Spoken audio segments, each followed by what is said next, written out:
پڑھیں اللہم صلی علی سیدنا و مولانا محمد و بارک وسلم صلاة و سلاما علیک یا رسول اللہ وسلم علیک یا حبیب اللہ۔ آج 17 رمضان المبارک ہے، اسی مناسبت سے شہدائے بدر کی بارگاہ میں خراج عقیدت بھی پیش ہو جائے، ان کا ذکر جمیل بھی ہو جائے۔ اسلام کی سب سے پہلی جنگ جنگ بدر، اور اسی جنگ بدر کی خصوصیت اور امتیازی شان تھی کہ اللہ تبارک و تعالیٰ نے اس دین کو، اس اسلام کو ہم تک پہنچایا، اور یہ اسلام قائم و دائم ہے۔ ورنہ تو اگر اس وقت مسلمانوں کو شکست ہو جاتی تو پھر روئے زمین سے اسلام کا نام ہمیشہ ہی کے لیے ختم ہو جاتا۔ تب خود آپ اندازہ لگائیں کہ اسلام کی کتنی عظیم قربانیاں اور اس اسلام کے لیے، دین کے لیے صحابہ کی کتنی قد و کاوش، محنتیں، جد و جہد، ان کے شہادت کا جام نوش کرنے کی کس قدر ان کے مبارک سوچیں، فکریں، بلندیاں، اللہ نے کس طریقے سے قربانی کا ان کے اندر جذبہ رکھا، اور اس اسلام کے لیے وہ مر مٹنے کے لیے تیار ہو گئے، اور اسلام کو ہمیشہ کے لیے باقی دائم قائم رکھنے کے لیے انہوں نے اپنے تن من دھن کے ساتھ میں قربانی پیش فرمائی۔ جنگ بدر کا ذکر خود قرآن مقدس میں اس کو یوم الفرقان کے نام سے یاد کیا گیا، اور جنگ بدر کے حالات بھی اللہ تبارک و تعالیٰ نے قرآن مقدس میں بیان فرمائے۔ جب اللہ کے پیارے حبیب صلی اللہ تعالیٰ علیہ وسلم مکہ مکرمہ سے مدینے کی طرف ہجرت کر کے آئے، دشمن پہلے ہی سے تیاری پہ تھے، اور وہ پہلے ہی سے انتقام کی آگ ان کے اندر لگی ہوئی تھی کہ کسی طریقے سے بھی ان مسلمانوں کو ختم کیا جائے اور ان مسلمانوں کو ہمیشہ کے لیے صفحہ ہستی سے مٹا دیا جائے۔ تو گویا کہ آج یہ کیا کر رہے ہیں، یہ تو شروع سے ہی کوششیں کر رہے ہیں کہ دین کا نام مٹا دیا جائے، مسلمانوں کو صفحہ ہستی سے مٹا دیا جائے، لیکن فانوس بن کے جس کی حفاظت خدا کرے، وہ شمع کیا بجھائے جس کو روشن خدا کرے۔ اس لیے اللہ تبارک و تعالیٰ کو یہ دین ہمیشہ کے لیے قائم و دائم رکھنا تھا۔ مسلمانوں کی اس طریقے سے ترقی اور سرخروئی اللہ کو پسند تھی۔ پروردگار عالم نے غیب سے مدد فرمائی اور فرشتوں کے ذریعہ مدد فرمائی۔ بدر کے موقع پر جب رسول اللہ ہجرت کر کے آئے، ادھر کفار قریش آگ کے بگول ہو کر اور اسی انتقام کی کوشش کے اندر تھے کہ کسی طریقے سے بدلہ لیا جائے۔ حضور نبی رحمت صلی اللہ تعالی علیہ وسلم کو معلوم ہوا، رسول اللہ مدینے سے نکلے اور ادھر کفار مکہ مکرمہ سے نکلے۔ نبی رحمت صلی اللہ تعالی علیہ وسلم اور کفار قریش کے درمیان میں جو جنگ ہوئی، یہ بدر کی جو جنگ ہے، آپ نے بھی دیکھا ہوگا، جو ظاہرین مکہ و مدینہ ہے، مدینہ پاک سے نکلنے کے بعد میں کچھ دوری پر یہ بدر کا میدان قائم ہے، اور اسی جگہ پر یہ جنگ قائم ہوئی۔ تو جب اس طریقے سے رسول اللہ تیاری کے اندر تھے، صحابہ کو جمع فرمایا، اور انصار صحابہ کی طرف سرکار متوجہ ہو کر انہیں دیکھنے لگ گئے، کیونکہ انہوں نے وعدہ کیا تھا کہ جب کفار مدینے پر حملہ کریں گے اس وقت ہم اپنی تلواروں کو نکال لیں گے۔ تو یہاں پر مدینے کا مسئلہ نہیں، بلکہ مدینے کے ہم باہر جا کر لڑ رہے ہیں۔ اس لیے سرکار نے صحابہ کی طرف متوجہ ہو کر دیکھا تو ان میں حضرت سعد بن عبادہ رضی اللہ تعالیٰ عنہ دیکھتے رہے، رسول اللہ کے چہرے انور کو دیکھ رہے تھے، اور فرماتے ہیں یا رسول اللہ کہ آپ ہماری طرف دیکھ رہے ہیں، اے اللہ کے پیارے حبیب، اگر آپ ہمیں اس وقت سمندر میں کودنے کا بھی حکم دیں گے تو ہم سمندر میں کود جائیں گے،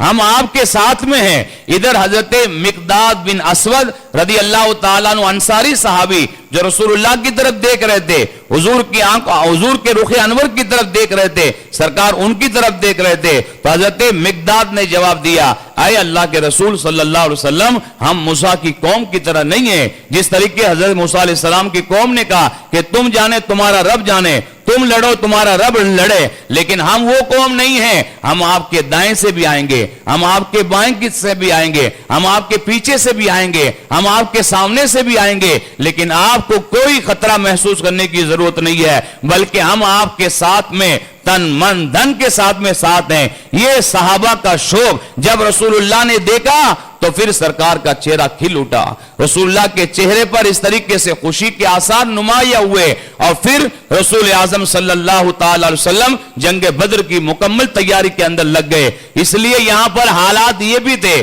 کہ صحابہ کی تعداد 313 تھی, اور ادھر کفار و مشرکین کی تعداد 1000 سے زائد تھی. صحابہ کے پاس میں صرف 2 گھوڑے تھے, ادھر ان لوگوں ظالموں کے پاس میں تقریباً اعلیٰ نسل کے 100 گھوڑے تھے. ادھر صحابہ کے پاس میں صرف 70 اونٹ تھے, اور ادھر کفار و مشرکین کے پاس میں تقریباً 600-700 اونٹ اعلیٰ نسل کے اونٹ ان کے پاس میں تھے. اور اسی طریقے سے صحابہ کے پاس میں پرانی کوئی تلواریں وغیرہ, زریں وغیرہ, بہت ہی پرانی کٹی پھوٹی تلواریں وغیرہ تھی, اور ادھر ان کے پاس میں پوری جنگ کی تیاری اور پورے آلات, جو جنگ کے آلات ہوتے ہیں وہ سارے کے سارے ان کے پاس میں موجود ہیں. اب آپ خود اندازہ لگائیں کہ 313 کہاں, کفار و مشرکین کہاں دو گویا کے گھوڑے, اور کہاں پر 100 گھوڑے. آپ خود اندازہ لگائیں اس قدر ہونے کے باوجود اللہ نے انہیں کیسے فتح و نصرت عطا فرمائی, کس طریقے سے کامیابی عطا فرمائی. آخرکار رسول اعظم, میں بالکل شارٹ اور اختصاراً کے ساتھ میں جنگ بدر کا نقشہ آپ کے سامنے رکھنا چاہتا ہوں. رسول اللہ نے جب صحابہ کو ملاحظہ فرمایا, پھر سرکار دو عالم صلی اللہ علیہ وسلم نے حضرت ام مکتوم رضی اللہ تعالیٰ عنہ کو مسجد نبی شریف کا امام منتخب کیا کہ آپ جاؤ مسجد نبی میں امامت کریں, اور ادھر حضرت ابو لبابہ رضی اللہ تعالیٰ عنہ کو مدینہ پاک کا حاکم بنا دیا, کیونکہ ہم مدینے سے باہر جا رہے ہیں, اور اس لیے مدینے کا خیال کرنا اور مدینے کی حفاظت کرنے کے لیے بھی بعض لوگوں کو مقرر کرنا بہت ضروری تھا. اس لیے سرکار نے ان صحابہ کو مقرر کیا, اور اس طریقے سے صحابہ کی جماعت نکل پڑی. تو اس طریقے سے آپ دیکھیں شہادت کا کتنا عظیم شوق تھا کہ صحابہ کرام کی جماعت کے اندر جہاں بوڑھے اور بڑے نوجوان صحابہ کرام تھے, وہیں پر چھوٹے نو عمر کم سن چھوٹے صحابہ کرام بھی اس مجمع کے اندر تھے. حضرت عمر بن ابی وقاص رضی اللہ تعالیٰ عنہ تو بالکل کم سن تھے, مجمع میں کبھی چھپ رہے ہیں, کبھی دیکھ رہے ہیں, کبھی اس لیے وہ چھپ رہے تھے کہیں ایسا نہ ہو جائے کہ رسول اللہ مجھے منع فرما دے, اس لیے وہ چھپنے کی کوشش کر رہے تھے. آخرکار حضور کی نظر ان کے اوپر پڑ گئی. رسول اللہ نے طلب فرمایا کہ عمر کیسے یہاں پر آئے, عمر ابھی کم سین ہے, ان کو بھیج دیا جائے, کیونکہ رسول اللہ نے چھوٹے بچوں کو نکال دیا تھا. لیکن حضرت عمر بن ابی وقاص جو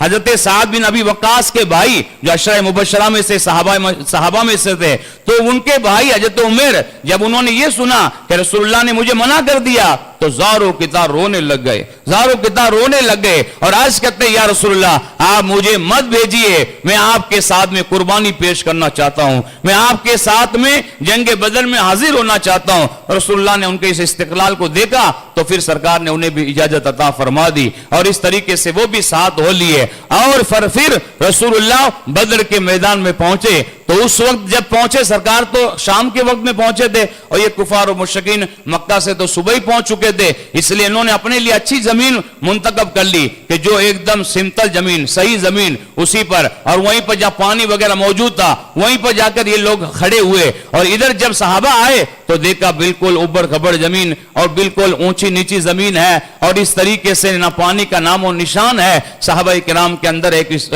گویا کہ کش پیدا ہوا, اور انہوں نے سوچا کہ آخرکار یہ کیا ہم حق پر نہیں ہے, کیسی ہمارے لیے زمین کا انتخاب ہوا, کس طریقے سے ہمارے لیے زمین منتخب ہوئی کہ یہاں پر گھوڑوں کا چلنا بھی بہت ہی مشکل ہوگا. لیکن آخرکار بہرحال صحابہ نے جو ہی سوچا, ادھر حضرت جبریل علیہ السلام آیات بھی لے کر حاضر ہوئے, اور باران رحمت کا نزول ہو گیا. اسی وقت جنگ بدر کے اندر بارش کا نزول ہوا. جب بارش کا نزول ہوا تو ان کفار و مشرکین کی زمین پر پانی کی وجہ سے کیچڑ جمع ہو گیا کہ جہاں پر آپ گھوڑوں کا چلنا بہت ہی مشکل ہو جائے گا. اور ادھر صحابہ کی جو زمین اوپر کھبڑ زمین تھی, وہاں پر گویا کہ ایک بالکل سمتل زمین ہو گئی. لوگوں نے اپنا حوض بنا لیے پانی پینے کے لیے, وضو بنانے کے لیے, اور اس طریقے سے ایک بہت ہی اچھی زمین کا انتخاب ہو گیا. تو یہ خدا کی طرف سے ایک مدد ہوئی, اللہ کی طرف سے مدد ہوئی کہ باران رحمت کا نزول ہوا. اس رحمت کی بارش کا بھی ذکر قرآن نے بیان کیا. اور اسی طریقے سے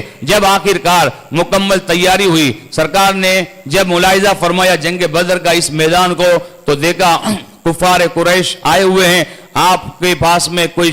قریش کے کچھ چند لوگ آئے, تو آپ نے دیکھا, ان سے پوچھا کہ اس جنگ کے اندر کون کون لوگ شامل ہیں, اس مجمع کے اندر, اس فوج کے اندر کون کون لوگ شامل ہیں. تو اس نے کہا ابو البختری, ابو جہل,